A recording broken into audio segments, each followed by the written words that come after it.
অবশেষে অহনা রহমানকে ধোঁকা দিয়ে বিয়ে করলেন শামীম হাসান সরকার।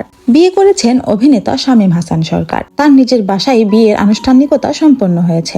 পাত্রী আফসানা আক্তার একটি বিশ্ববিদ্যালয়ে আইনের বিভাগে পড়াশোনা করছেন। 8 মাস ধরে দুজনের পরিচয়। পরে বিয়েটা পারিবারিকভাবেই সম্পন্ন হয়েছে। বিয়ের ছবি ফেসবুকে পোস্ট করে শামীম লিখেছেন, আলহামদুলিল্লাহ কবুল, আপনারা আমাদের জন্য দোয়া করবেন। অথচ কদিন আগেই ছিল ভিন্ন সুর। এই বছর ফেব্রুয়ারি মাসের কথা। অভিনেতা শামীম হাসান সরকার ফেসবুকে লিখেছিলেন, এই নদী যতদিন বহমান, ভালোবাসি অহনা রহমান। সেদিন ছিল অভিনেত্রী অহনার জন্মদিন।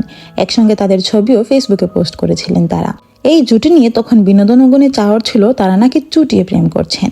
সত্যি কি তারা প্রেম করছিলেন? যদিও তারা নিজেরা কখনো স্বীকার করেননি, কিন্তু মাঝে মাঝেই শোনা যেত বিয়ে করতে যাচ্ছেন তারা। এই প্রসঙ্গে অহনা রহমান বলেছিলেন, শেষবার আমাদের একসঙ্গে ছবিতে দেখেছে ভক্তরা, আমরা বন্ধু, 2 পরিবারের মধ্যে দেখা হয়েছে, কিন্তু আমরা কি কোথাও লিখেছি আমরা বিয়ে করতে যাচ্ছি? এটা মানুষের ইমাজিনেশন। আমরা কেউ কখনোই লিখিনি বিয়ে করতে যাচ্ছি। আমাদের কেউ লিখেছে বিয়ে করতে যাচ্ছি, দোয়া করবেন, এটাও তো মনে পড়ে না। আমরা একসঙ্গে 2 পরিবার দেখা করেছি, ফ্যামিলি ফ্রেন্ডস হতে পারে না, শুধু এটাই। শামীম হাসান সরকার বলেছিলেন, আমাদের ফ্রেন্ডশিপটা আছে, দূরত্ব তৈরি হয়নি। এগুলো নিয়ে সাক্ষাৎকারে কিছু বলতেও চাই না, এটা ব্যক্তিগত অভিমত, সবার জানার দরকার নেই। যখন বিয়ে করব সবাইকে জানিয়েই করব। অবশেষে তিনি সবাইকে জানিয়ে বিয়ে করেছেন, তবে পাত্রী অন্য কেউ। Thanks for watching.